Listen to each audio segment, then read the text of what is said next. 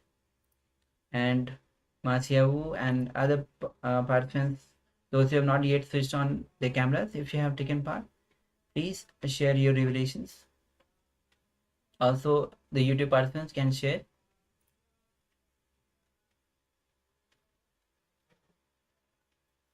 Okay, we have from Alice. She shares feeling happy and excited, like seeing fire.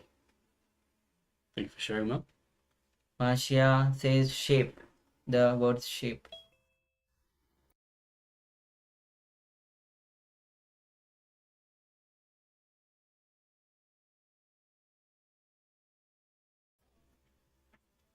Okay, thank you all for sharing. Okay, so let's verify.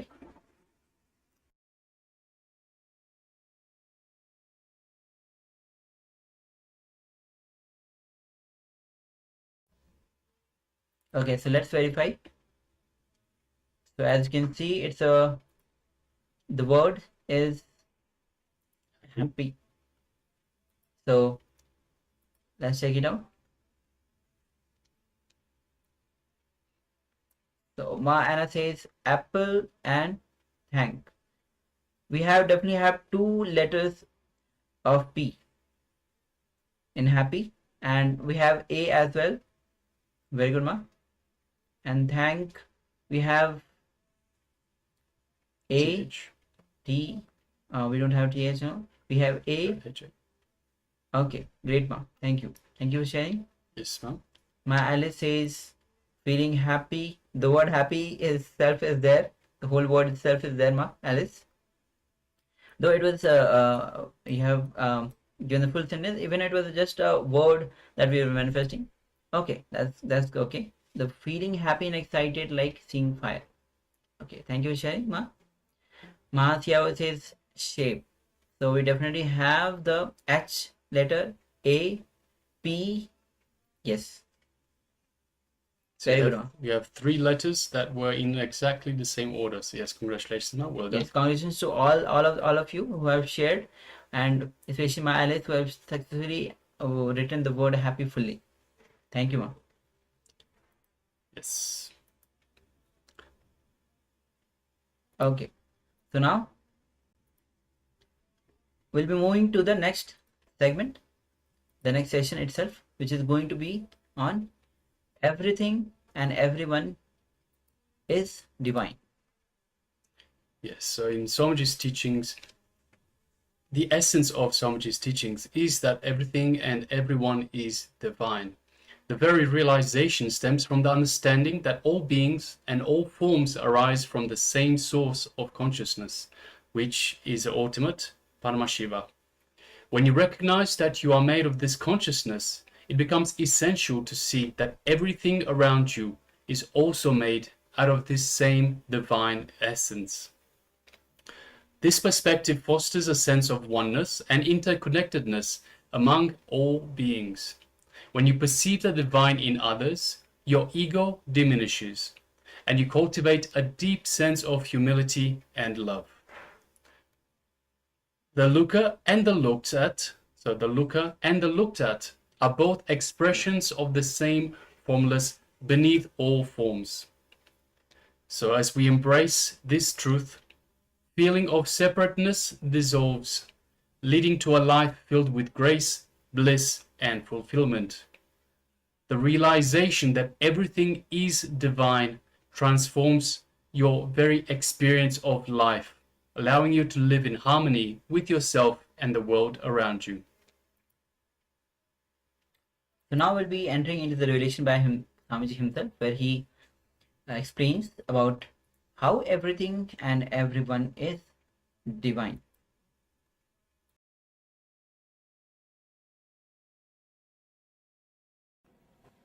Today, in this chapter, Krishna shows his cosmic form to Arjuna, gives him the experience of universal consciousness. First time Arjuna is experiencing it. From the beginning, from first chapter, he is only hearing. Again and again he is hearing. Yesterday he heard the complete, full expression. He says, Krishna declares how he is present in every level, how he is in every way. He says, among the rishis, I am Narada. Whatever is best, I shine in that. Yesterday we heard all that declaration by Arjuna. Today he proves it by giving the experience to Arjuna, solid experience to Arjuna. See, the difference between enlightened man and egoistic man is only one thing. Egoistic man also declares, but enlightened man can give experience. Hiranyakasipu was thinking he was God, and not only he was thinking, he was telling all his citizens to chant his name. All of them are supposed to chant his name. Hiranyaya Namaha. They have to sit and repeat his name. Hiranya was also claiming he is God. Krishna also claims he is God. But what is the difference? Hiranya cannot give that experience. He will tell, either believe I am God or I will kill you. Either believe I am God or I will kill you. He can show, he can threaten people and make them believe what he says. Or he believes, people believe in what he says, that's all. Hiranya also says he is God. Krishna also says he is God. But Krishna can give experience of that universal consciousness to beings. That is where an enlightened being and an egoistic being, both of them differ. How to find out whether somebody is enlightened or just egoistic? This is the scale. This is the scale. If he can give experience, if he can play with energy, then whatever comes through him, comes from him, is truth.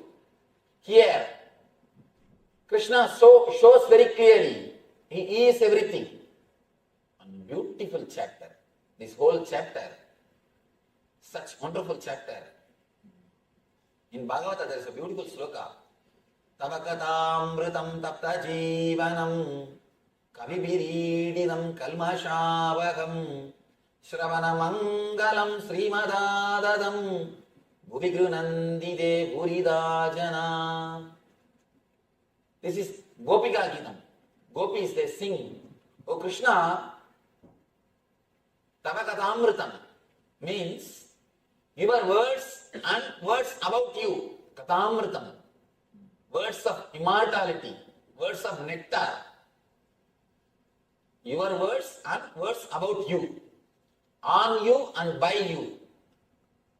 Both Tapta Jivanam, Kavivirididam, Kalmashavagam, Shravana Mangalam, Srimadadatam.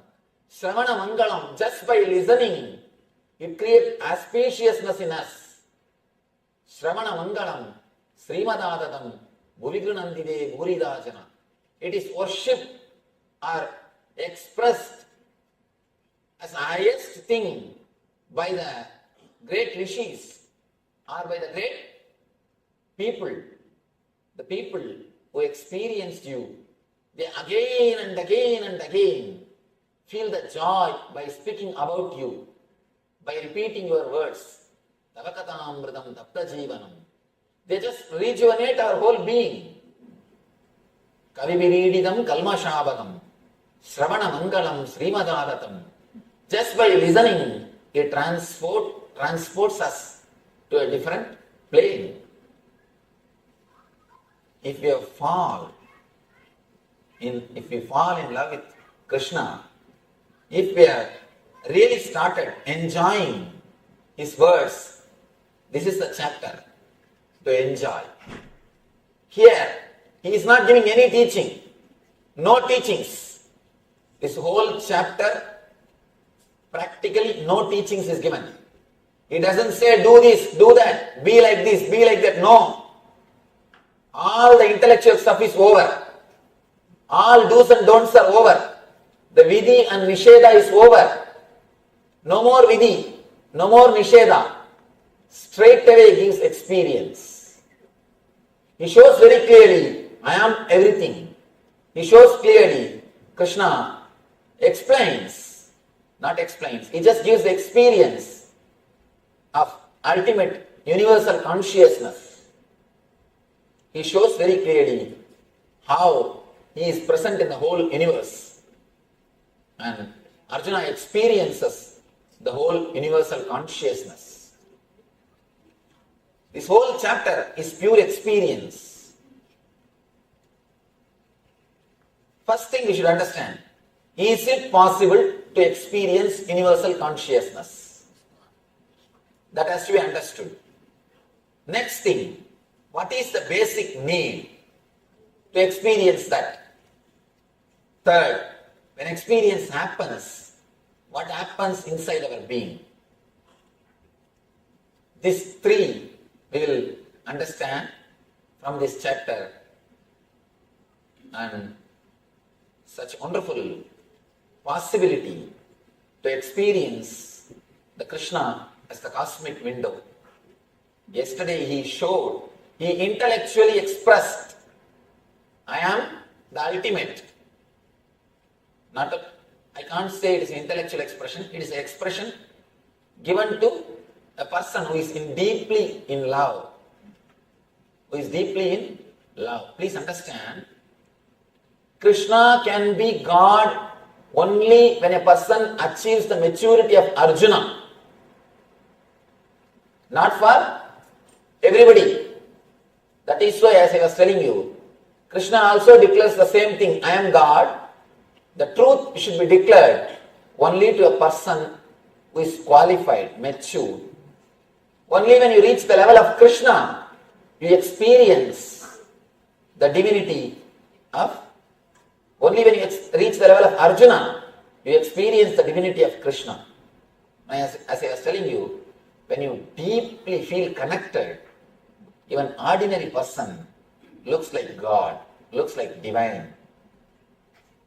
And Shiva says in Tantra, when you drop all your fantasies, you become Shiva and your wife becomes Uma. You reach the state of Shivatva and she reaches the state of Devi. It's a strange thing. How can you become enlightened with a normal life? Shiva says, live with your wife or husband, nothing wrong, but just drop the fantasies which you are carrying. When you live without fantasies, the other person looks like God. Be very clear, everybody is God, including you. But as long as you carry the frame or your own idea about God, you try to fix everybody into that frame. When they don't fix, you throw the person instead of frame. Now Shiva says, just throw the frame, you will see everybody as God. You will see everybody as divine. But what we do usually, we throw the person, not the frame.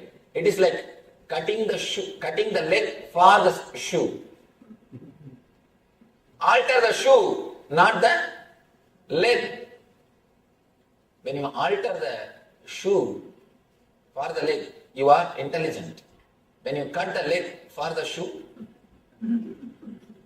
you are doing the same thing in your life. You have an imagination, how your wife should be, how your son should be, how your daughter should be, how your brother should be. You try to fix everybody into that imagination. into that frame and you suffocate them. You suffocate them.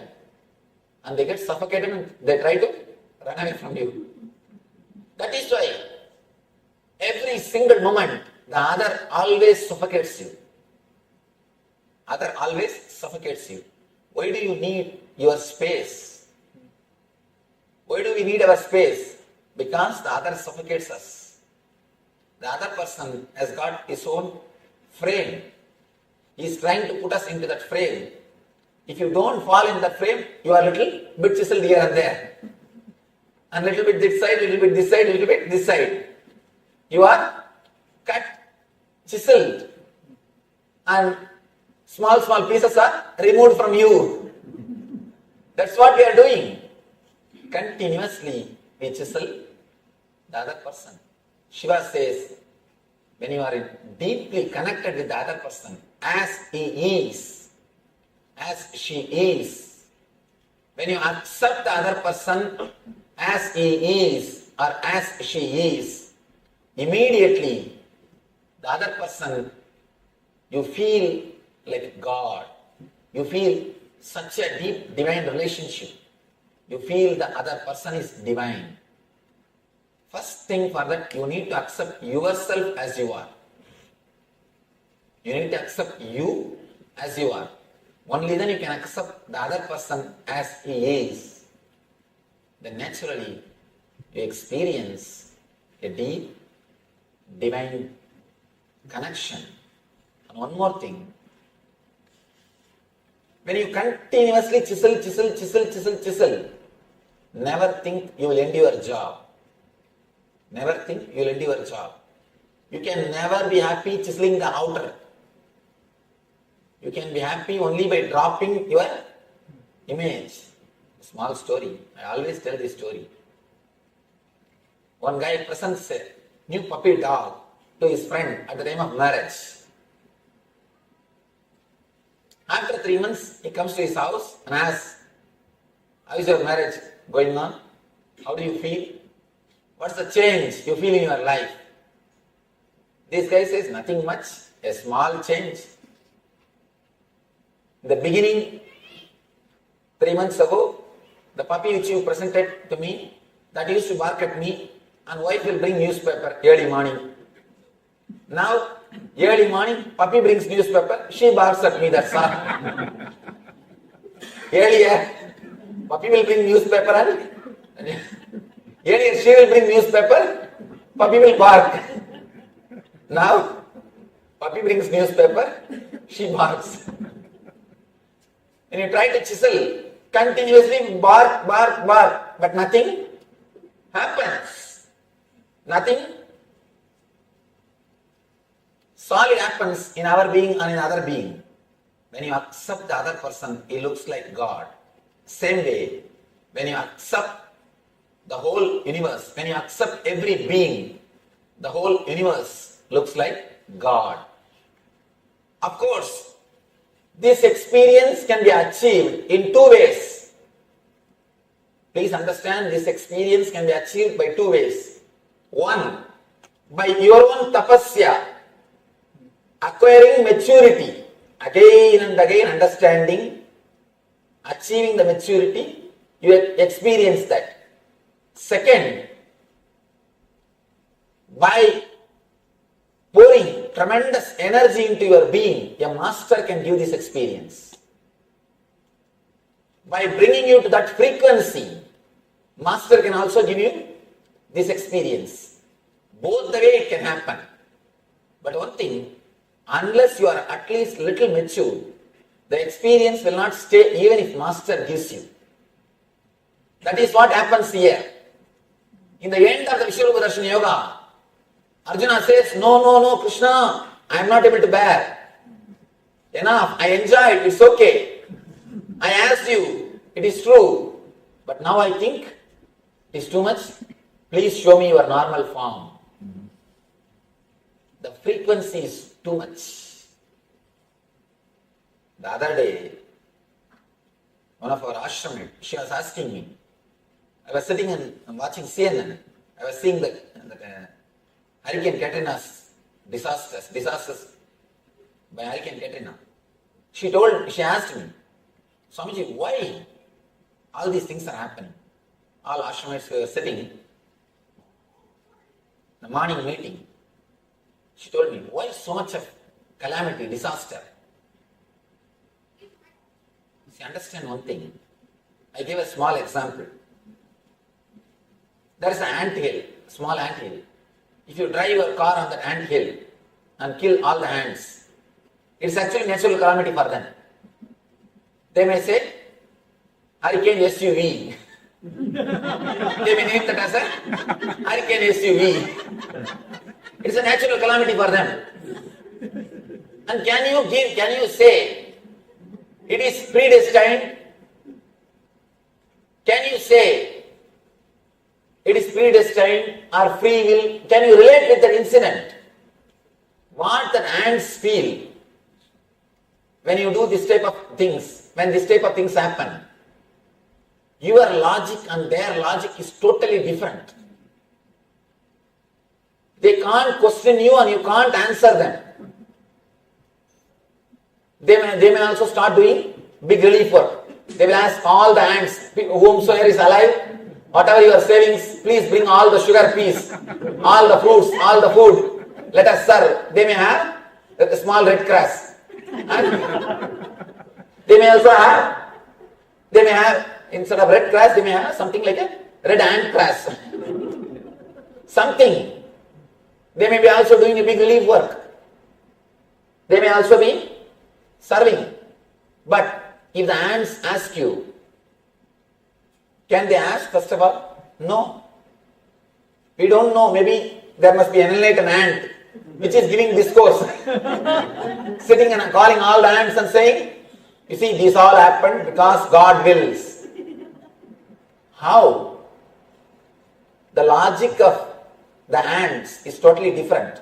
The level of will, their will level is different, their frequency is different, and your frequency is different. And the ultimate, the cosmic consciousness, that frequency is different.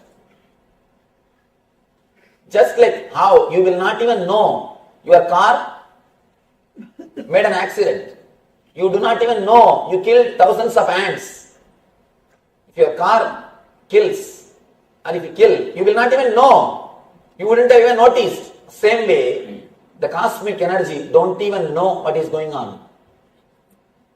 The level itself is totally different.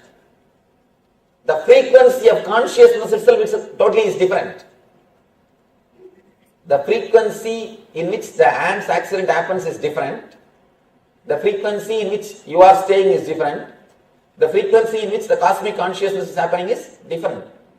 From that level, if you see, it is nothing but a small wave. For example, near your water tank, in India, there should be an open water tank, open drainage. Near the water tank, if there was an ant hill, and you just poured one mug of water, by mistake, the water showered on the ant hill and all the ants are washed away. The same thing happened now in New Orleans, that's all. In the cosmic level, that much only. In that big ocean, one handful of water came inside the city and the city is washed away. In the cosmic level, the happenings are totally different. The will, the level of will, the frequency of will is totally different. All we can do in our life is, we can become one with that will, that's all. We can raise the frequency of our will, frequency of our consciousness to that level, that's all. You cannot understand that level. Neither God nor your wife can be understood. Just learn how to live with them. That's all. Just learn how to live with them. Both cannot be understood. And the more you try, more you are in trouble. Of course, when I say wife, I mean husband also. Both cannot be understood. You cannot understand. See, ants cannot question and understand why you did that, why you poured one mug water on their hill, on their house. They can neither ask you nor you can explain to them, because their level of logic is different. The very frequency level is different. And your frequency level is different. And that universal consciousness, that frequency level is different. The ants, they live in the frequency of 10. You live in the frequency of 100. And the universal consciousness is in the frequency of infinity. All we can do in the life is raise your frequency of consciousness to that level and experience it. Raise your will to that level and experience it. That's all. Nothing else can be done. Logically, nothing can be done. The more you try to understand, more confusion. Please understand. Whomsoever promises you that they will give you logical solution or they will make you understand about all these problems, be very clear, he is cheating you. Whoever tried to answer these questions, why so much of natural calamity? Why death? Why all these things in the life? Why somebody is high and somebody is low? Whoever tried to answer these questions, they did only one thing, created one more philosophy, that's all. Created one more philosophy, that's all. Neither they understood, nor others have understood. At the most, if they are little charismatic, if they are little intellectual, if they can play with words, they have cheated a group of people, that's all. Nothing else. Please be very clear. All answers for these questions are pure way of cheating a group of people. And you know, when you speak logically, when you know how to play with words, you can always cheat people. You can always cheat people. And you don't even need to be so intelligent to people because people are not so intelligent. You don't have to be so intelligent to cheat people because people are not as intelligent as you think. So you don't need to be so intelligent. That is why all philosophers, they convince others but they are not convinced. I know a great atheist. I have seen him. A great atheist. But when he died, he chanted God's name. He started chanting Rama Krishna, Rama Krishna. People asked him, what is this throughout your life? You lived preaching atheism, spreading atheism, living in atheist way. Why are you now chanting Rama Krishna? No, for life it is okay. When it comes to death, I have to. As long as I live, it's okay. When it comes to death, I have to catch. Who knows, he may be there. Better now itself let me chant and keep in the reserve, keep in the bank. When I go there, I can say, you see, I chanted your name 3 times. At least for that, give me some concession. Be very clear. These philosophers, they convince others without they being convinced. And one more thing, trying to convince others itself shows that person is not convinced completely. And I tell you one more thing, people who are violent preachers without having personal experience will always fall into worst depression. You don't need to give any other punishment to them. And many people come and ask me, Swamiji, so much of conversion is going on. You guys should, you people all should do something. Why don't you do something? I tell them, please relax. No need to punish them. Because they are having enough of punishment already. Already they have enough punishment. Religion. I never ask anybody to convert. What is the need? First of all, I don't have any religion. Because what I am teaching is the pure Satya, truth. Truth. For example, just because this light is discovered by Thomas Alva Edison, we can't say this light belongs to only Christians. It belongs to the whole world. Same way, these truths which gives inner light, they are discovered by Krishna. But it doesn't belong to one religion. It belongs to the whole world. Just like a light, it belongs to the whole world. So I never ask people to convert. What's the need? There is no need. Just understand the truth. Live your life happily. Live your life intensely. That's all. We never believe in conversion. But there are people violent, continuously converting. And this preacher, he somehow fell into depression. Because when you don't have experience and just preach, how long you can do? He fell in depression. Somehow he heard about me and secret way, without any public, when nobody is there. Privately he wanted to come and meet me. I said, all right, after all, he wants to meet, give appointment.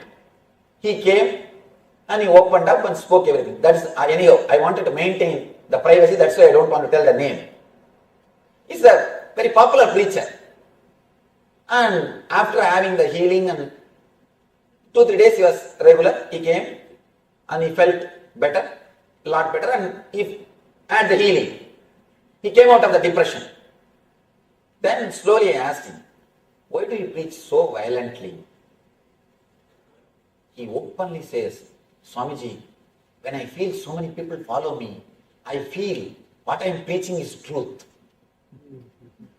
I feel convinced what I am teaching is truth. In the beginning, I did not have enough confidence about what I am speaking. After some time, when I saw that 10,000 people are following me, I thought, 10,000 people cannot be full. There must be some truth in what I am preaching. Be very clear. Preaching without experience means you are trying to solidify your own confidence. You yourself don't have confidence. By preaching, you try to create confidence. Here, the only difference between Hiranya and Krishna is Hiranya is trying to convince his idea by making many people as his followers. He himself has not experienced. He is just trying to play the game. Krishna straight away gives the experience. Krishna declaring, I am God, is not for his ego. He is explaining for you to experience the truth. That's why he says, Arjuna, for your sake I am speaking these words. Beautifully, he gives the solid experience to Arjuna.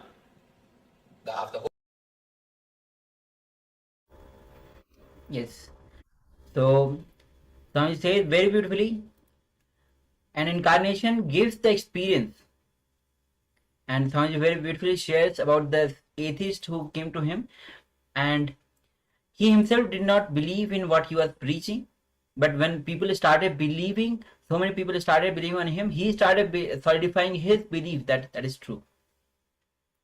But when you start with the Satya, as Swamiji says, what I am uttering is Satya, which belongs to everybody. Gift is to everybody.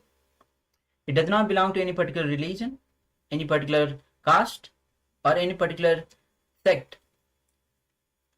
As the light belongs to the whole world, that's how the truth that Swamiji is revealing all of us belongs to all of us. So we'll be entering into the intronization exercise.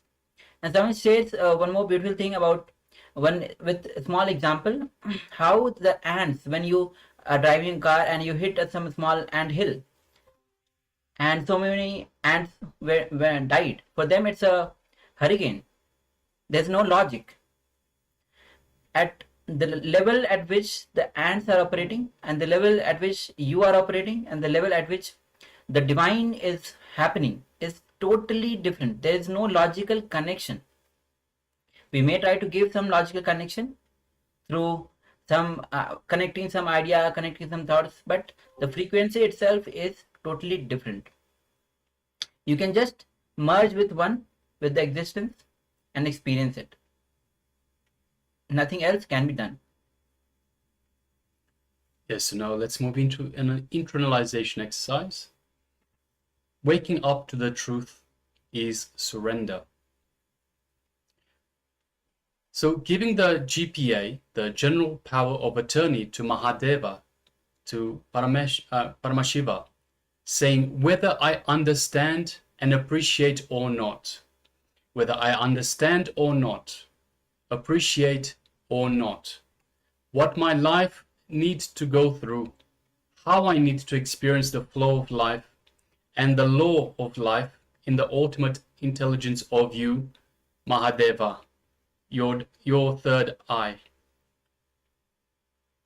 So requesting participants to take a few minutes. So we'll be displaying this.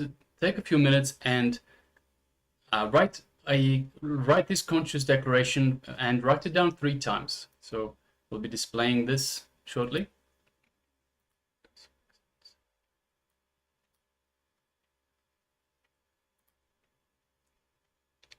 So whether I understand and appreciate or not, whether I understand or not appreciate or not, what my life needs to go through, how I need to experience the flow of my life and law of life in the ultimate intelligence of you, Mahadeva, your third eye.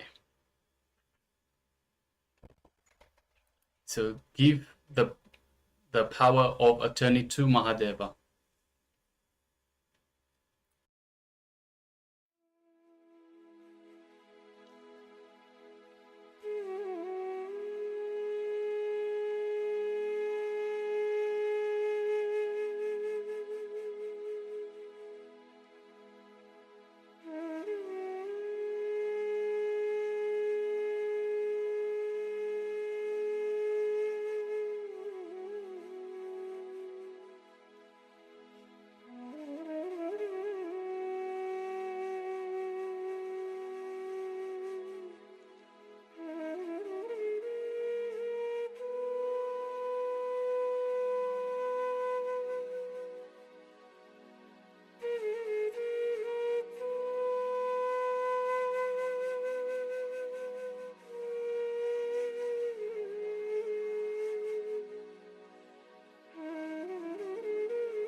So let us begin the reflection. Take a moment to close your eyes and bring clarity to the declaration you're about to make. Reflect on the significance of giving your GPA, your general power of attorney, to Mahadeva. Think about what this means in terms of trust, surrender, and your connection to the flow of life and its greater intelligence. For example, contemplate feelings of relief or openness that arise when you consider letting go of control and trusting in the unfolding of your life's experiences. So just take a moment and begin your reflection on giving your general power of attorney to Mahadeva.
Now make your declaration. Use the following phrasing. Declare your intention out loud or internalize it deeply in your mind. I give my general power of attorney to Mahadeva, recognizing that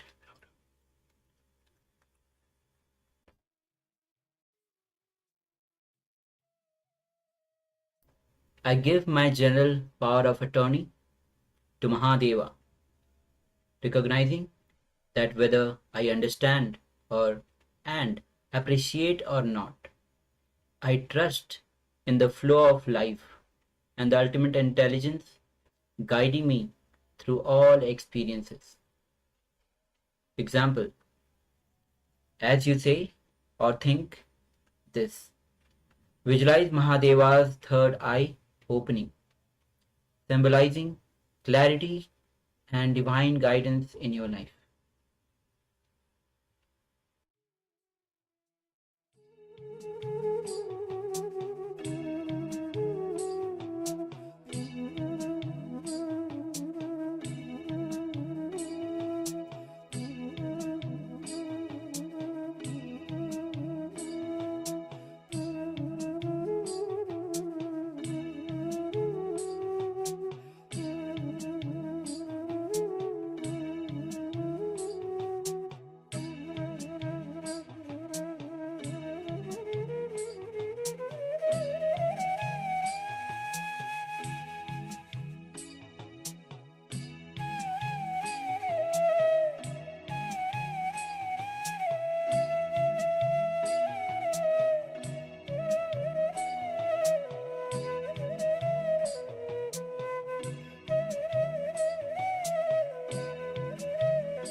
Now, write down your declarations.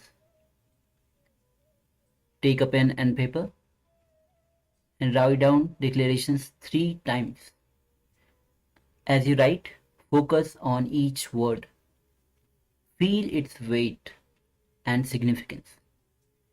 Allow this act of writing to reinforce your commitment to this surrender.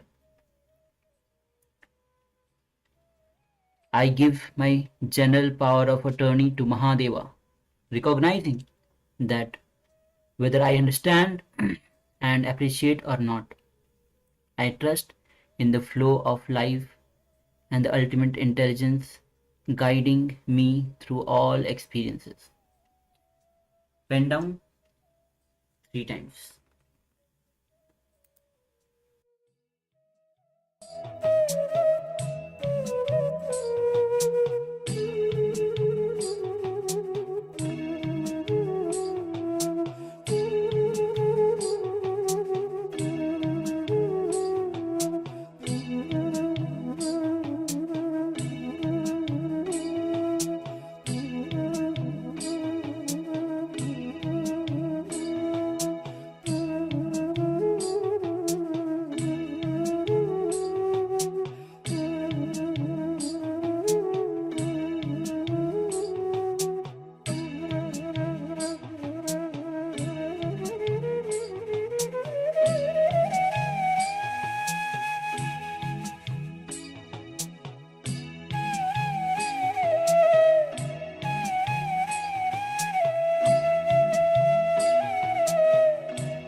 Now let's move on to step number 4. Let's conclude our reflection. So after writing, take a moment to sit in silence again. Feel the sense of openness and guidance that comes from this declaration. Acknowledge any feelings that arise, whether they are out of trust, fear, relief, or excitement. Understand that this is a journey of empowerment and acceptance. Once again, let's take a moment and just sit in silence and feel the sense of openness and guidance that comes from this declaration.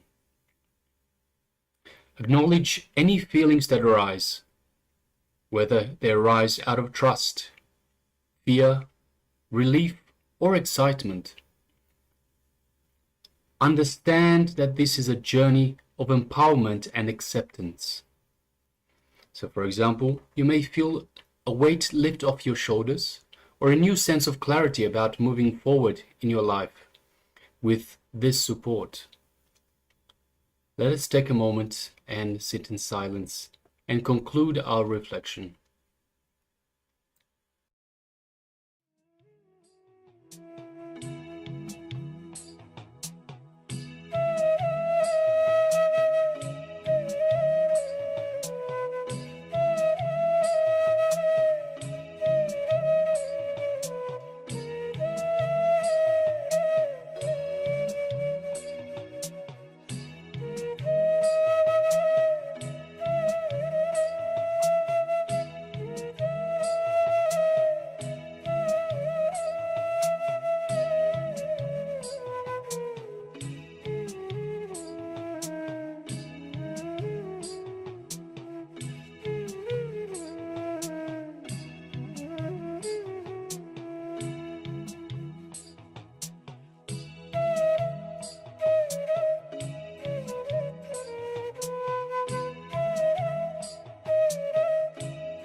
Yes, you can relax. So that was a reflection exercise, empowering your journey towards Mahadeva, towards Paramashiva, giving the GPA, the general power of attorney to Paramashiva himself, to Mahadeva, to Paramashiva.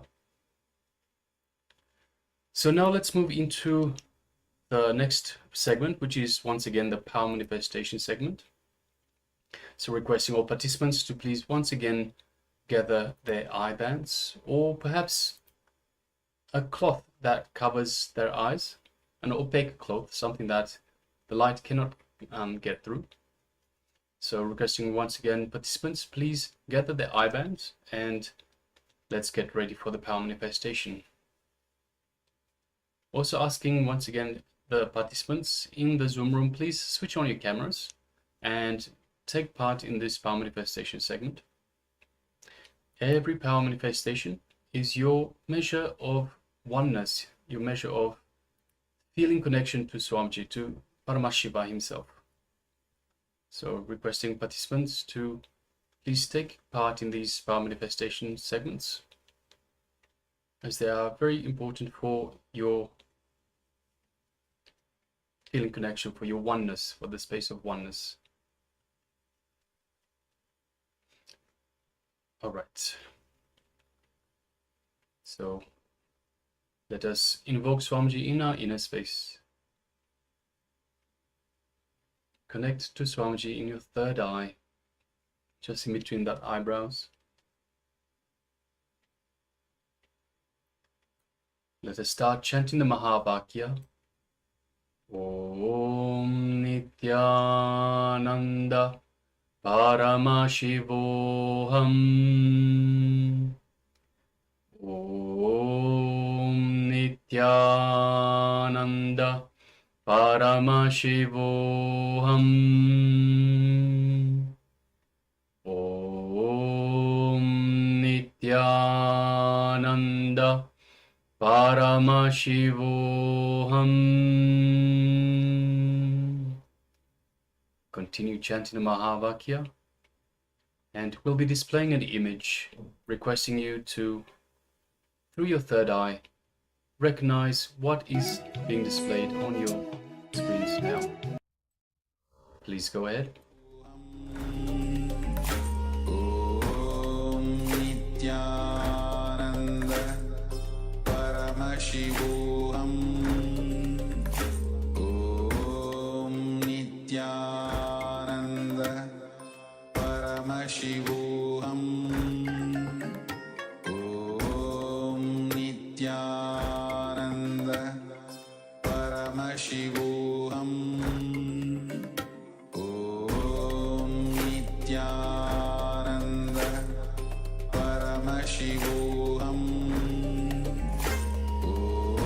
Om Nithyananda Paramashivoham. Om Nithyananda Paramashivoham. Om Nithyananda Paramashivoham. Om Nithyananda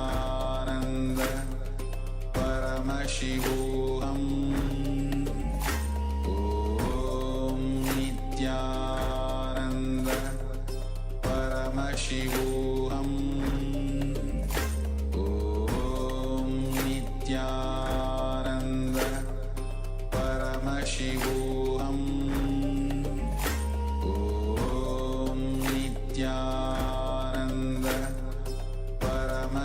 Paramashivoham. Om Nithyananda Paramashivoham. Om Nithyananda Paramashivoham. Om Nithyananda Paramashivoham. Om Nithyananda Paramashivoham.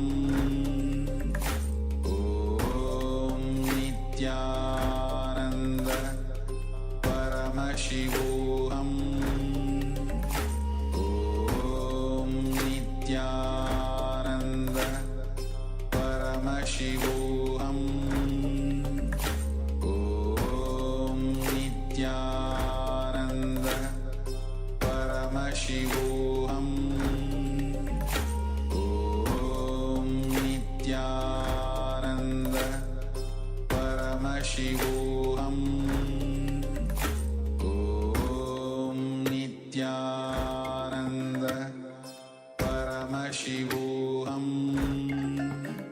Om Nithyananda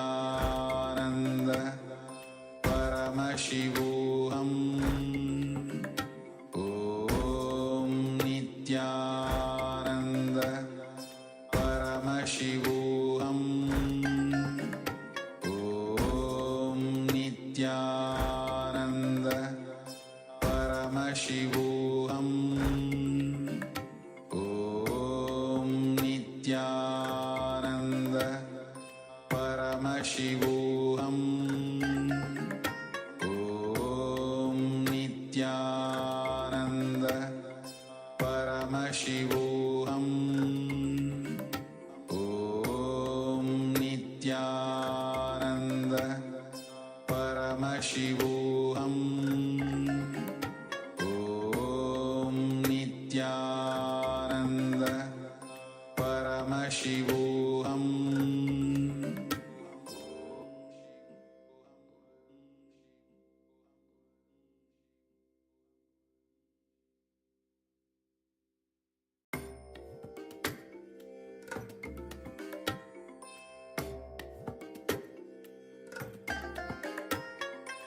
I bless you all. Let you all open all your three eyes and manifest the powers of Mahasadashiva. Om Nithyananda Paramashivoham. Om Nithyananda Paramashivoham. Om Nithyananda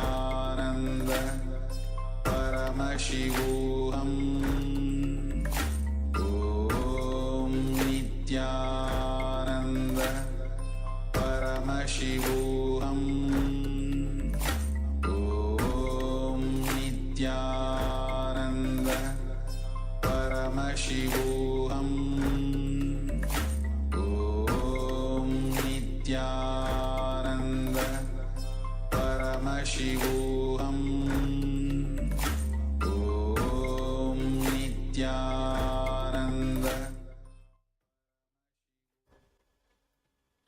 Yes, you can relax now. Slowly, very slowly, remove your eye bands and gently let the light come back into your eyes.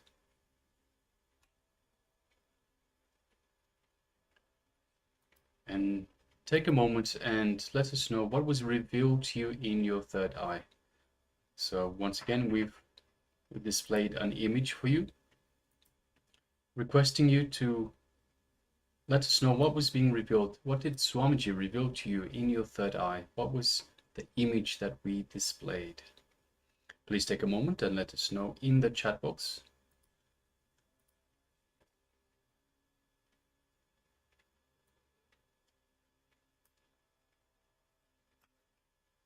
So requesting the YouTube participants, so those of you that are following the Paramashivoham Level 1 Day 17 on YouTube, and we see there are a number of you, please let us know if you've taken part in this power manifestation segment. And if so, let us know what is it that you saw, what was revealed to you in your third eye. So reminder, every power manifestation is Swamiji manifesting through us. It is Swamiji that is revealing to us what is being displayed on the screen. So do not engage the mind, do not have any self-doubt, don't have any thoughts other than just whatever you see, pen down, just write it down. Yes, we have Ma Sia Wu that says C and blue. Thank you very much for sharing, Ma. Requesting all the other participants, please let us know. If you've taken part in this power manifestation segment, let us know what was revealed to you in your third eye. Ma Alice says white cloud. Yes, thank you very much for sharing, Ma.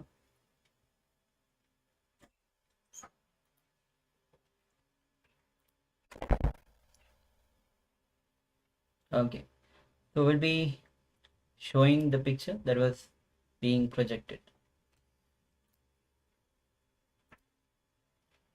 As you can see, it's a beautiful image of mountain. Two people are just climbing, or climbing the mountain, and a lot of full of snow. You can see the clouds and sun shining bright at the top. It's almost at the peak. All the mountains at the peak of the mountain. A peak. Okay. At least the nearby mountains. It looks like they're still climbing up, so there's still a little bit of more to go. Yes. Looks like a gentle slope. So Ma Xiaowu says, I see it, because it's such a gentle slope and it's so smooth, it looks almost like it might be a sea, a very quiet sea. And of course, we have the blue of the sky in the background. So yes, thank you very much for sharing that. Well done. Ma Alice says white cloud. So of course the clouds are white, and even the snow, as just look around, the color white itself is like full of white. Snow is white, clouds are white, even the sunshine, the sunlight is white, full of white. So congratulations, Ma. Yes, Thank well you. done, Ma. Thank you both of you, Ma, for sharing and participating. And also requesting all the participants on the Zoom to switch on their cameras, and participants on YouTube, if you share their revelations of this power manifestation. Okay. So now we'll be entering next, which is what prevents bhakti. Swami says that bhakti is beyond enlightenment. Bhakti is the ultimate ecstasy. Best thing that Paramashiva can give to the world is bhakti. With bhakti, anything you have or not, it does not matter. Without bhakti, anything you have or not, even then it does not matter. So bhakti, again and again, masters tell that bhakti is the direct way to surrender and experience the ultimate bliss. But we don't experience that. What prevents the bhakti to flower in us? So here in this revelation by Swamiji, we'll be understanding about this. So let's begin.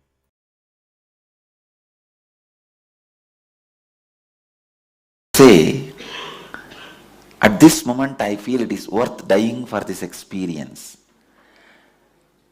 That mood prepares your body and mind and protects you from all the extremities associated with enlightenment.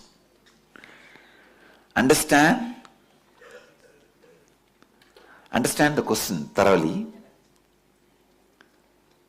He says he has heard from two people, two masters, that enlightened one cannot live in the body.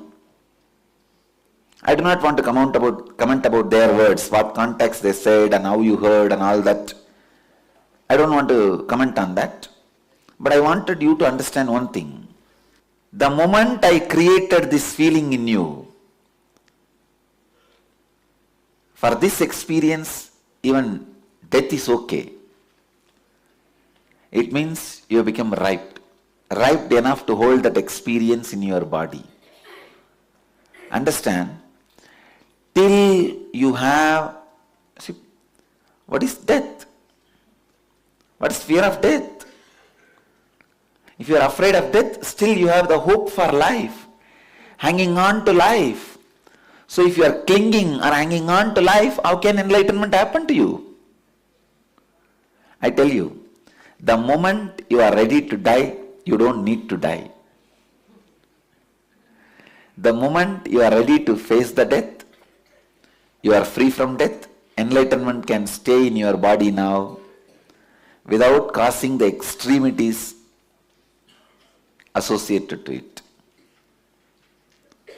You can see very clearly, she was already ready. See, in Sati's body she gets Satori. In Parvati's body she gets enlightenment. In Meenakshi's body she is an incarnation. What makes Sati into Parvati and Parvati to Meenakshi? Understand, non-clinging to life. Non on clinging to life. Stop clinging to life. All hopes are hopelessness. Get more and more comfortable with your insecure imaginations. Please understand. I wanted this to be one of the important understanding for all my disciples and followers. Get more and more comfortable with your uncomfortable fear fantasies, uncomfortable insecurity thoughts, uncomfortable insecurity imaginations. For example, if you have wealth, suddenly you will think, oh, if some thief comes and steals everything, what will they do? Or there are some other. But nowadays the fear of small thieves have disappeared. Fear of big thief means the government.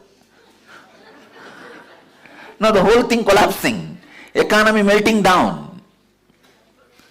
What is the economy melting down? The larger thief stealing everybody's wealth by wrong policies and corruption. So you have fear. If the whole thing melts down, what will I do? Where will I be? How will I be? See, everybody constantly has these insecurity imaginations, especially early morning before you wake up from the bed. Either you will have the deep insecurity imaginations or fantasies. This too only wakes you up from the bed early morning. Of course, about fantasies, with fantasies already you are comfortable. But these insecurity imaginations, start getting comfortable with that. Okay, now you are there. That does not mean you are going to become reality. Your ability to get comfortable with insecurity imagination makes your nervous system ripe enough to hold the highest experiences. Understand? This is the only way Sati becomes Parvati, Parvati becomes Meenakshi. Your ability to handle very beautifully in one place in Shiva Sutras, Mahadeva says, living in utter insecurity is living enlightenment. Get comfortable with your insecurity imagination. Only the people whose nerves have become comfortable with the insecurity imaginations have achieved highest things on the planet Earth, whether it is in the outer world or in the inner world. People whose nervous system cannot handle the insecurity imaginations, I tell you, when I declared a few days before a new understanding for our Sangha, you do whatever is your maximum capacity. I tell you, when Buddha gave sannyas to women, of course, I am not against giving sannyas to women, I am all for it. But Buddha knows human beings. He says when he gave sannyas to women and made them also part of the Sangha, he says, I reduced the longevity and purity of my Sangha. Because after him, there will be too much of men exploiting women and women exploiting men. It's not that only men exploit women, women also exploit men. In both ways. I have seen. Oh, anyhow, it's like different ways, not just the guru-disciple relationship. In so many ways, it's men and women exploiting each other. He knows As long as he's in the body, that won't happen. The moment he leaves the body, it is going to happen. He says he reduced the purity and longevity of the Sangha. I tell you, when I said be honest to yourself, I felt exactly the same after I leave the body. Of course, as long as I am in the body, I will be going on inspiring you guys. And you will again and again, true to be your honest capability and true to your core, all that will continuously happen as long as I am in the body. After that, this law, this understanding, I know, is going to create people who are lazy, dull, dead, enemies to enlightenment. I don't know how people are going to handle those beings at that time. When I am in the body, we will handle. Still, I do not know how you guys are going to handle. Of course, none of you are going to be in the body. I am going to be living for quite a long time. I am saying, the next generation, maybe your third generation only is going to be the last generation I will be seeing. Then next generation, your fourth generation only is going to be my successors. Because the moment I say be honest to yourself, be true to your capacity, you don't even know your capacity. You will completely get comfortable with your lifestyle. See, by the word, through the word productivity, I was constantly making you get comfortable with your insecure imaginations. You see, with the word productivity and with that scale, with that idea, constantly you are made to live in that, get comfortable with your insecurity imagination of, that is the ultimate insecurity. If I lose master, what will I do? That's the ultimate insecurity. But only when you get comfortable with those insecurity imaginations, your nerves become strong to hold the highest Kundalini awakening. When you say, okay, if at one day if I am kicked out, it is okay, but now I am going to imbibe whatever best and maximum I can. Only with this coming to terms with the reality, your nervous system becomes so strong and you imbibe completely maximum whatever you need to imbibe. When that insecurity never becomes part of your life, you are going to be standing in rain with a raincoat and umbrella. Not even a drop of rain is going to touch you. I am showering like a rain. You stand with umbrella and raincoat, which is called security. The secured feeling and the secured thought trend. No.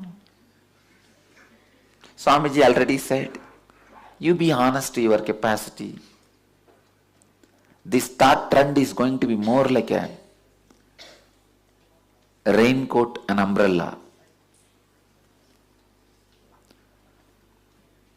Now, I only have to inspire you continuously. Anyhow, I am opening up and presenting the whole philosophy in front of you. How this Rajendra Kumar describes, I feel it is worth dying for this experience. When this thought trend becomes part of your system, your nervous system gets the strength to experience and hold the highest Kundalini awakening. Then your system becomes alive. I tell you, to prepare you for this level, is the incarnation's job. That is my job. Nothing else. Rajendra Kumar is beautifully putting it. I should first become a candle and burn for you and disappear in your eternal light. That too would not be enough. I tell you, the moment I brought this attitude in you, my job as a great incarnation has happened. I have done to you. You are done with me. I am done with you now.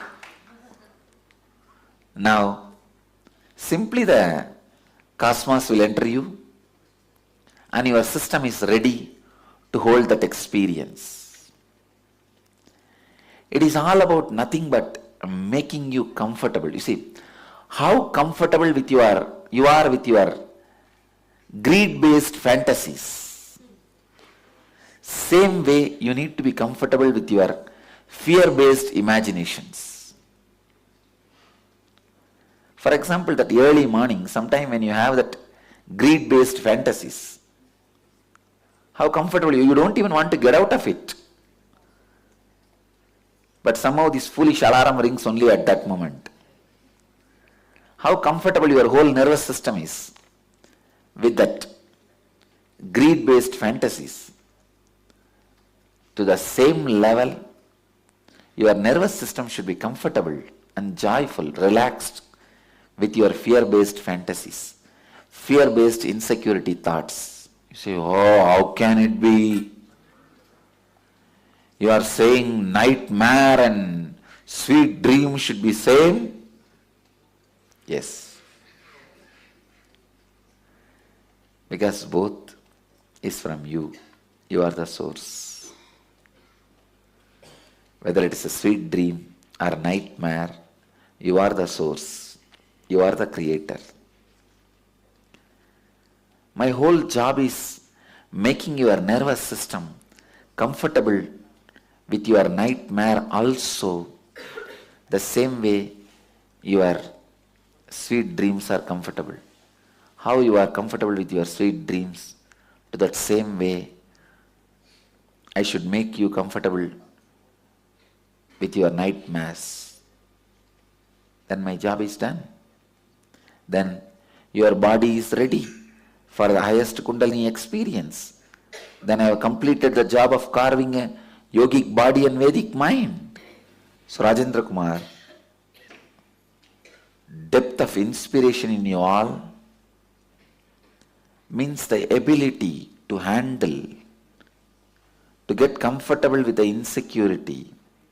I myself should have gone through the whole thing in front of your eyes. I should say in 2012, some of the asuras tried to invade the Biddi campus. I went through that. Only then you will stand. You will understand, yes, what he says is true. He did not have nervous breakdown. And he stood. His most insecurity imaginations have been a very comfortable flow in him. He was completely comfortable with the sweet dreams and nightmares, insecurity imaginations and extraordinary expression of spiritual energy. See, morning, somebody does Pada Puja saying, oh, embodiment of all gods and goddesses. In next few hours, somebody says he is a criminal and we are going to put him in prison. And you need a nervous system which is completely comfortable with both, which does not lead to nervous breakdown. Understand, both can lead to nervous breakdown. It is not that only insecurity, even too much of respect. Suddenly, you see, in your house, the people who live around you suddenly starts respecting you like a god. What will happen to you? You will go crazy. In 2 days you will go mad. You will become loose. You will say, no, no, no, no, no. I am ordinary. I am ordinary. Whether fear or greed, disrespect or respect, both can make you crazy. Your nervous system won't be able to handle. And if both are happening at a time,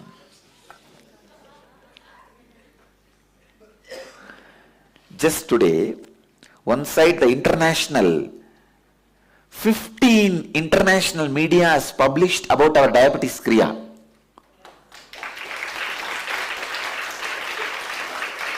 15 international magazines and 4 third-rate journals in Tamil Nadu have published articles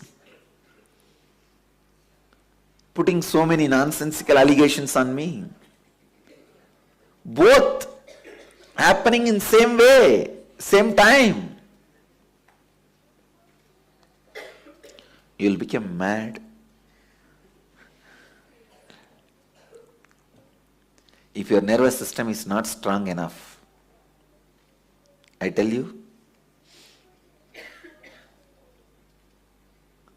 preparing your nervous system strong enough to hold the fantasies of greed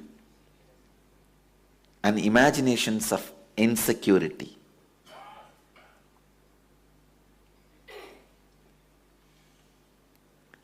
Early morning, if you are lying and imagining some sweet dreams, if this person lives with me, if I am with that person and that kind of house and car and bungalow, money, how I will. Whether you are drooling or shaking,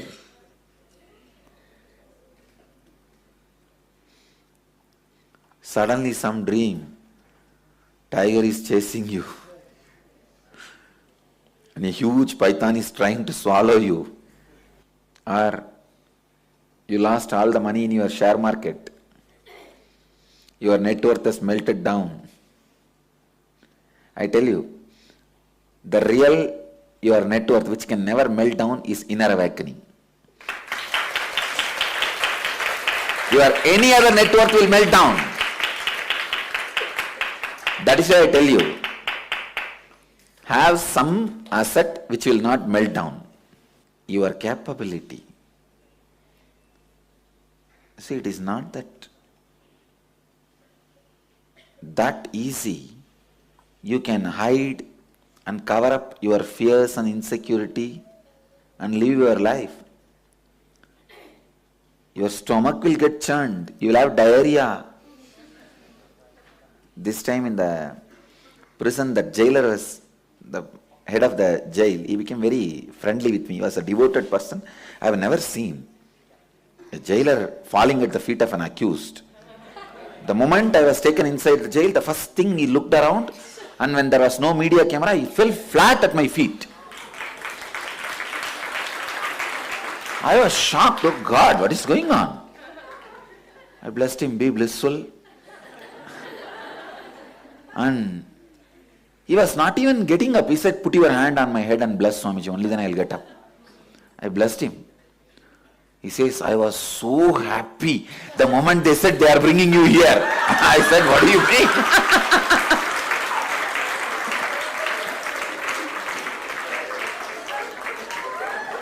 He was telling, you are my guest. I am going to take care of you. Come on. Then he told me, I read all your books. I have seen your YouTube discourses. I always wanted to come and see you in the ashram. You came here to grace me. I said, okay. I don't want any more jailers praying for my darshan.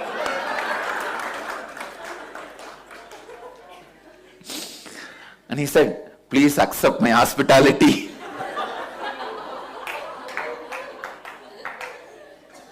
But the guy was really nice.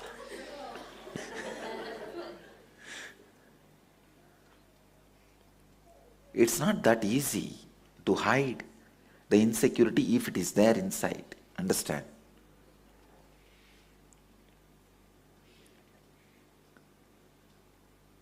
Some of the media, they questioned me in a press meet. Are you trying to hide your insecurity by constantly smiling? I told them, why don't you try? Why don't you try? Try to hide your insecurity by constantly smiling. Let me see how much you are successful. You need a special nervous system through which the current of insecurity and the current of future possibility both can flow. I tell you, when you are always in the peak, means the future, this side is also possible and that side is also possible. Only then you are alive. I tell you, somebody may think I am a good guy, somebody may think I am a bad guy, but I can tell you about me, I am a living guy. I am alive.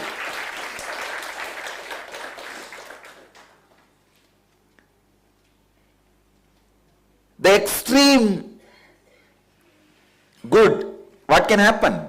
Being worshipped by people as the God while in the body.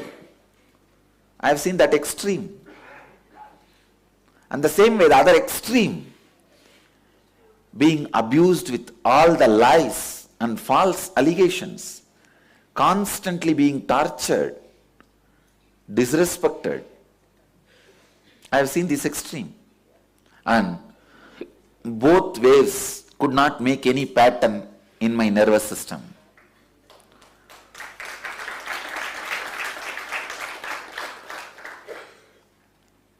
Birds don't leave footprints in the space. Same way, both does not leave any footprints in my nervous system.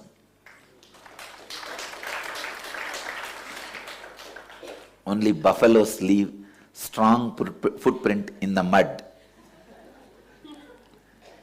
If your inner space, if your nervous system is more like a mud, only buffaloes walk in that and leave a strong footprint. You can see. In the mud, when the buffaloes leave, footprints are formed, and then when it dries in the sun, it is frozen. Sorry, it's dried. It becomes permanent. Mud is your weak nervous system. Buffalo is the experiences happening on you.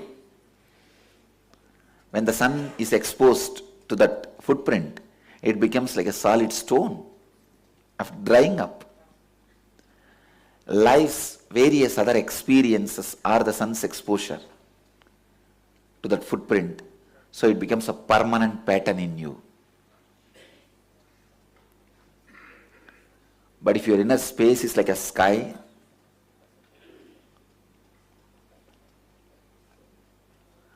all the experiences of the extremities, either the experience of fear or the experience of greed, flows in you, flies in you like a bird. You can see the buffalo's footprint.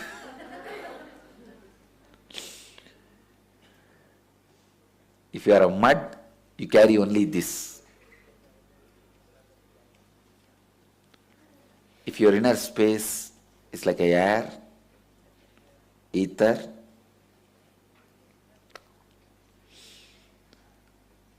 every experience is like a bird which does not leave any footprint.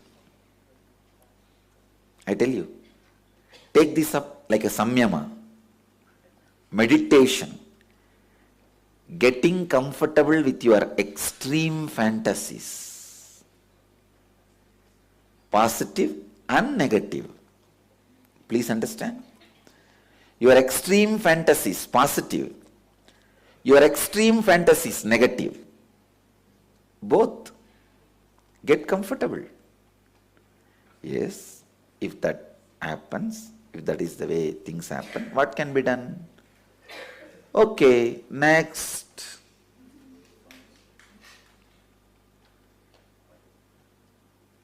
Next. That's it.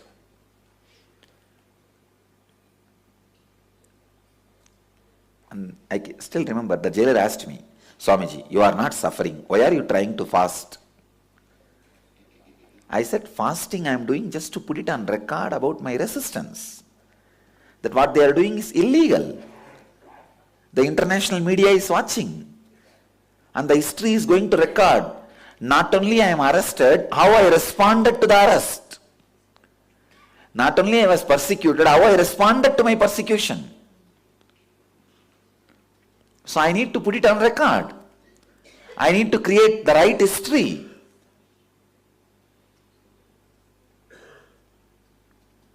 I am not suffering.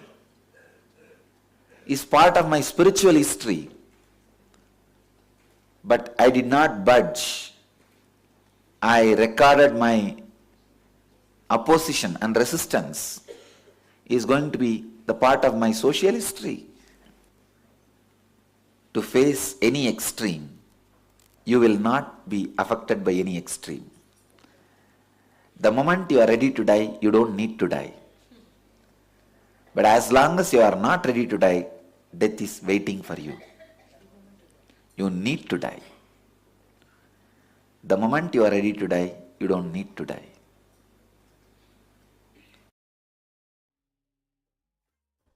Yes, the moment you are ready to die, you will not die. And if you are not ready to die, you are going to die. So this is the way Swamiji introduced when you are ready to die, the bhakti flows in you. And the moment you are ready, you know that you are not going to die. Yeah, so now let's move into an internalization exercise on what prevents bhakti.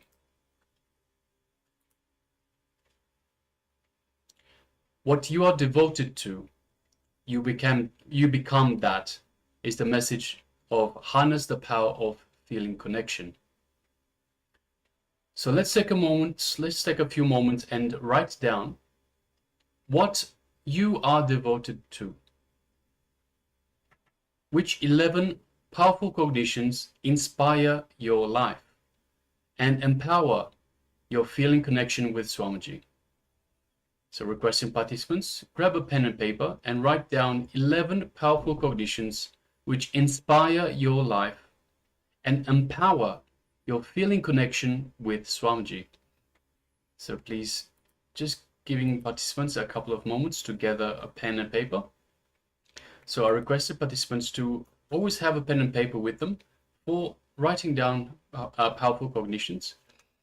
So now have a look through the powerful cognitions that you've written down from the start of the program itself and identify 11 powerful cognitions which inspire your life and also which empower your feeling connection with Swamiji.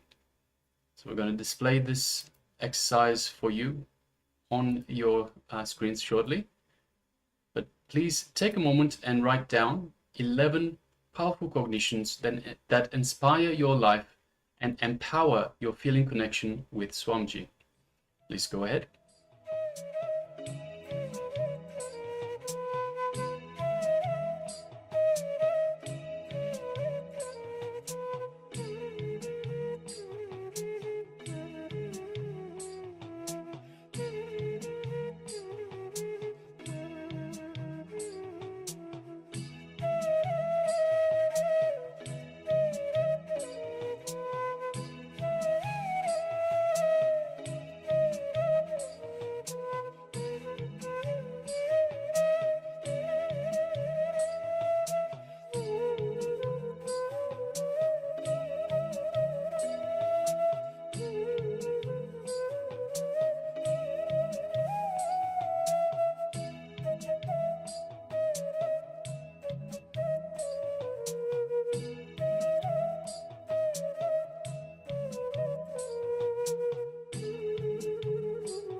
Now, let's start with the reflection.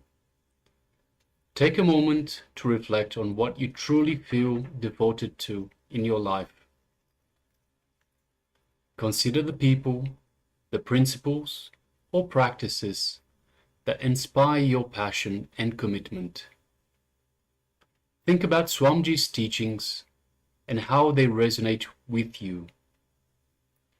Ask yourself, what values or teachings from Swamiji do I feel most connected to? So once again, take a moment to reflect on what you truly feel devoted to in your life. Consider the people, the principles, or practices that inspire your passion and commitment. Think about Swamiji's teachings and how they resonate within you. Ask yourself this: what values or teachings from Swamiji do I feel most connected to? Please go ahead.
In what ways do these teachings influence my daily life?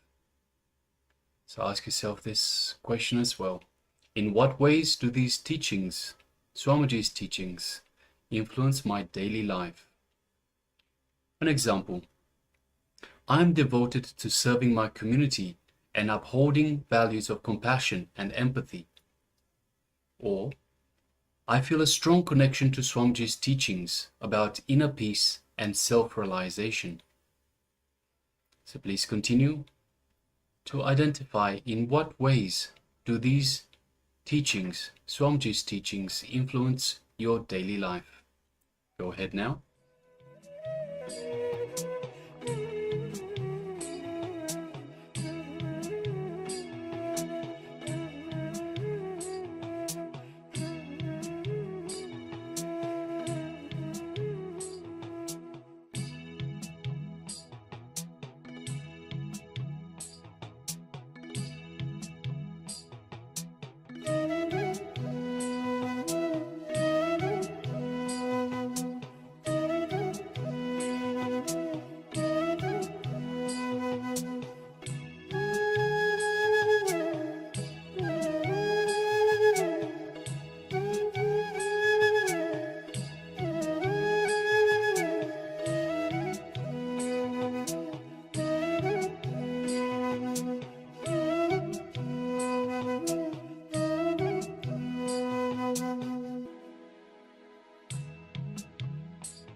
Now, pen down the cognitions. Write down your 11 powerful cognitions 3 times. Repeat this. This repetition enforces the idea in your mind and helps solidify your connection to them. You can format it in a list or sentences as you prefer. Again, write down your 11 powerful cognitions 3 times. This repetition reinforces the ideas in your mind and helps solidify your connection to them. Let's continue.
Yes, so you can relax now after penning down the 11 powerful cognitions 3 times. So this is a reflection on devotion and empowerment.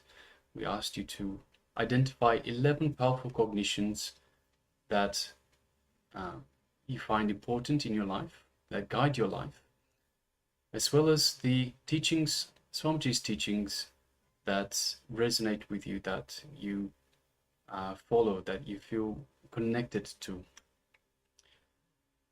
So this is a personal reflection for your own self, for yourself, for your devotion and empowerment.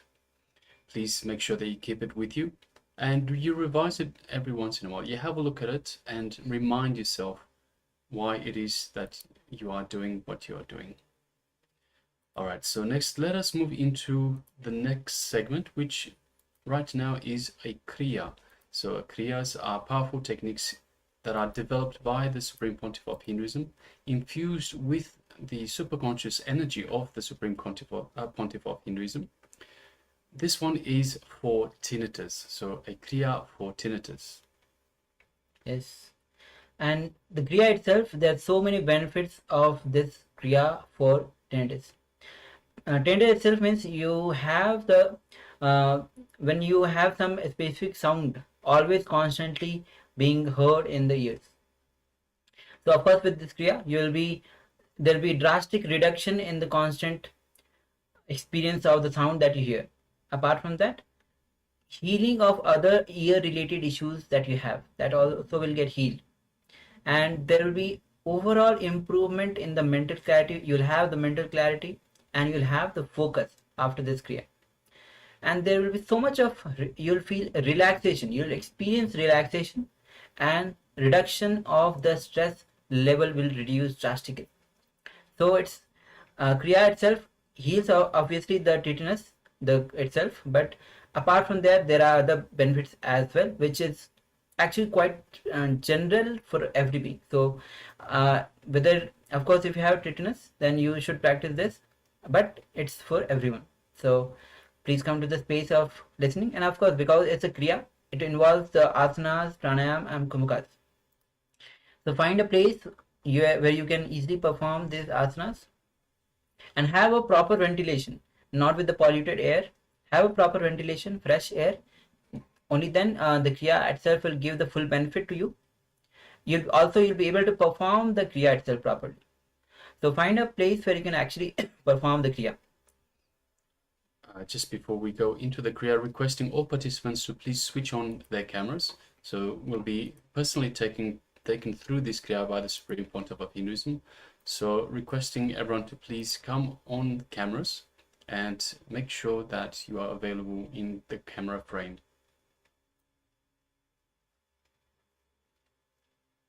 Okay, Alice has come switched on her camera. Thank you, Okay, looks like she's driving. Okay, ma'am. So we'll be continuing, starting with the Kriya.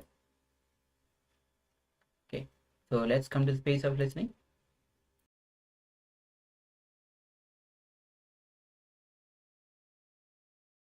Let me give you the instruction. First step, Bhujangasana. Second step, in Bhujangasana, Udyana Bandha and Jalandhara Bandha. Third step, Bhadrasana. Fourth step, in Bhadrasana, Shitali. Fifth step, in Bhadrasana, Sitkari. I'll explain now. Understand? First, Bhujangasana. Let me read the sutra. Angushtanabhiparyantam ado bhumau vinyaset karadalabhyam daram drutva urdvas shirshah panivahi. The translation, Dehagnir Vartade Nityam Sarvaroga Vinashanam Jagarti Bhujage Devi Bhujangasana Sadhanat. Let the body from the navel downwards to the toes touch the ground. Raise the head, the upper portion of the body, like a serpent. This is called the serpent posture. This always increases the bodily heat, destroys all the diseases. And by the practice of this posture, Kundalini awakens. Lie flat on the stomach. I know you guys are waiting for me to demonstrate. Let me demonstrate. lie flat on the stomach and keep the hand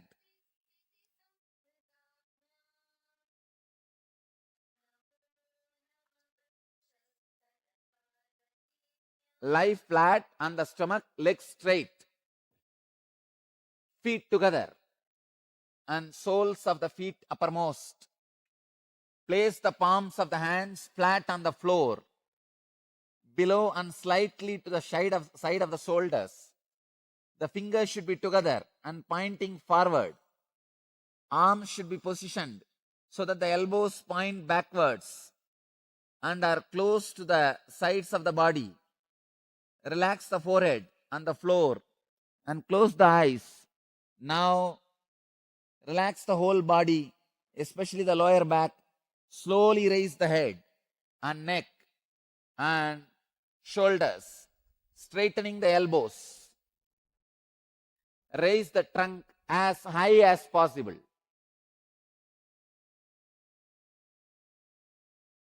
Now, use the back muscles more than the arm muscle. Means put pressure on the back muscle more than the arm muscle. Be aware of using the back muscle first while starting to raise the trunk.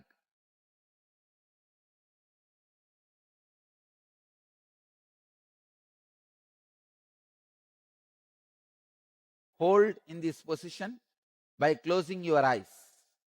At least 60 seconds. Close your eyes and hold yourself in that position.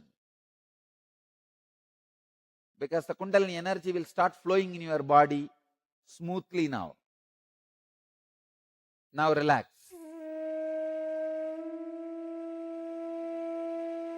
Again, lift yourself in the same position. Bhujangasana. Now in the Bhujangasana, the next step is Uddiyana Bandha and Jalandhara Bandha. In Bhujangasana, contract the bowels equably above and below the navel towards the back. Just contract the bowels like. Hold as long as you can in Uddiyana, in the same posture.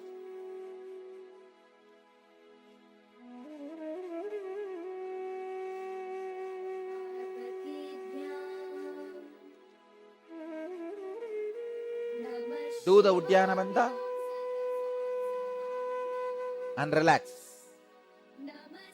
Again, hold yourself in Uddiyana Bandha as long as you can and relax. Do this 21 times.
Hold yourself in the asana properly and do the Uddiyana Bandha.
you can't hold anymore, then relax.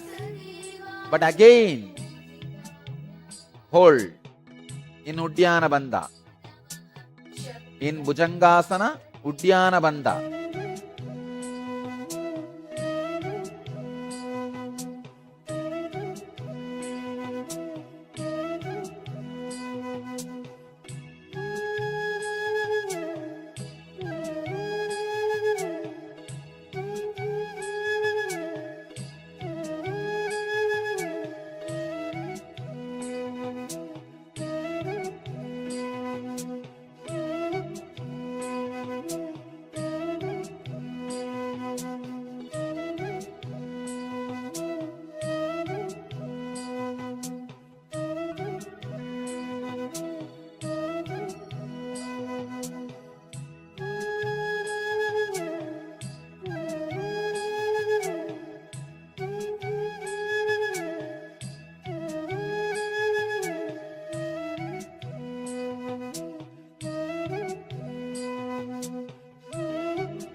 Jalandhara Bandha.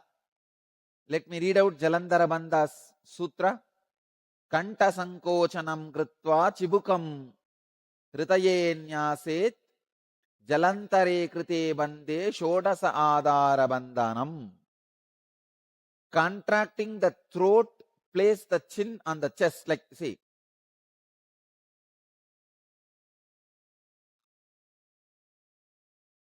Contracting the throat, place the chin on the chest.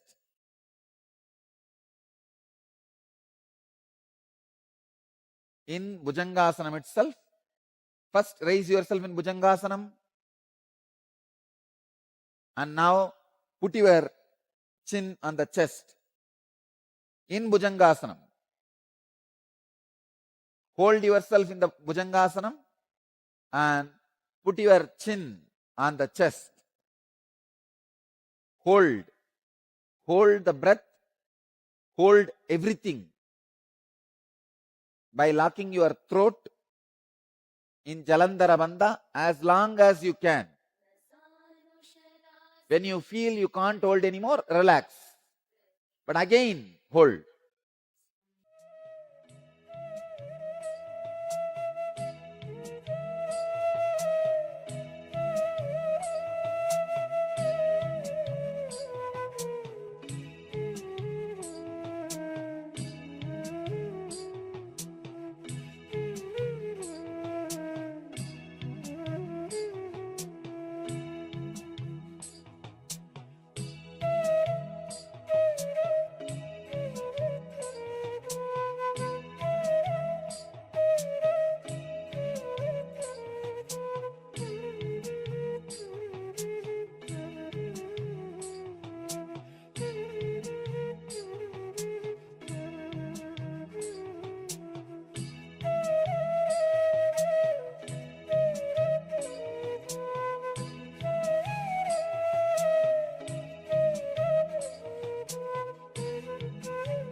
Do this Jalandhara Bandha 21 times.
Next, please sit up.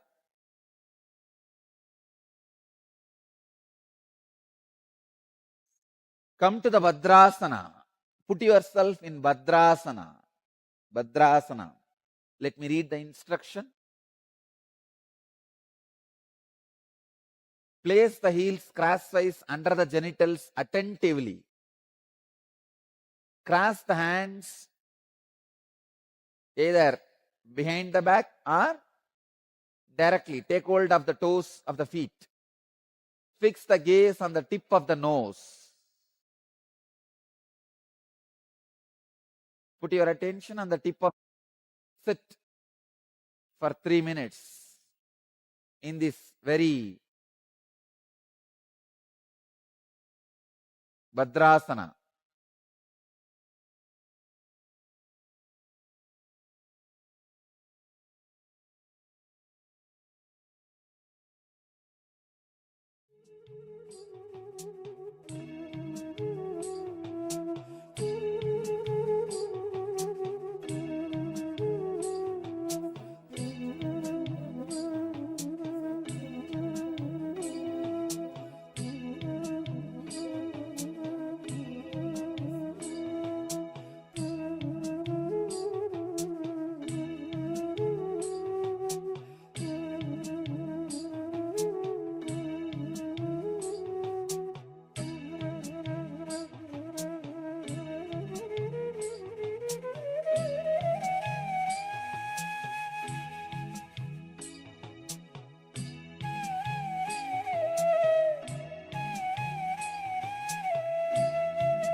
Shitali pranayama.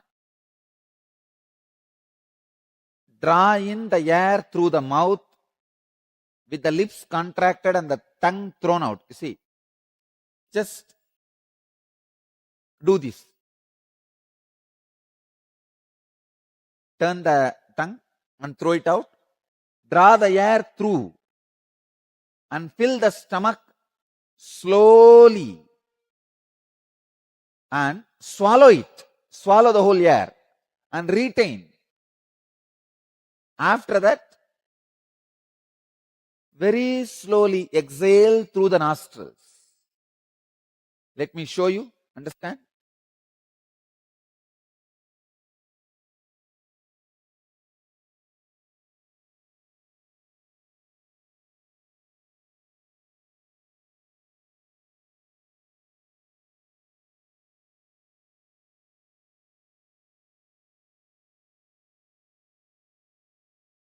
Do it. Start doing it. Doing the Shitali Pranayama 21 times. Draw the air through the mouth with lips contracted and tongue thrown out. Fill the stomach slowly. Very slowly.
Do this 21 times. Inhale. Fill the stomach. Retain. Swallow. and exhale very, very slowly through the nostrils. Shitkari pranayama. Let me give you the step-by-step instruction.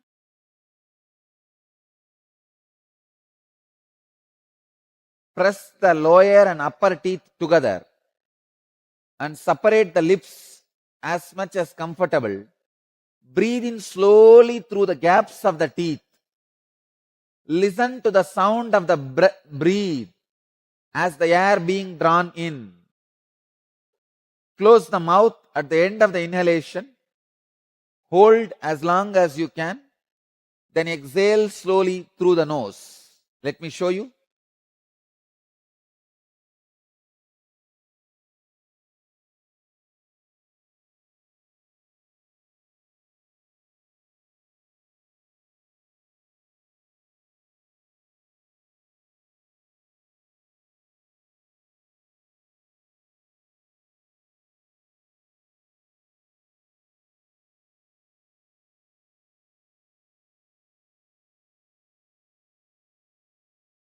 Do this 21 times. Shitkari pranayama.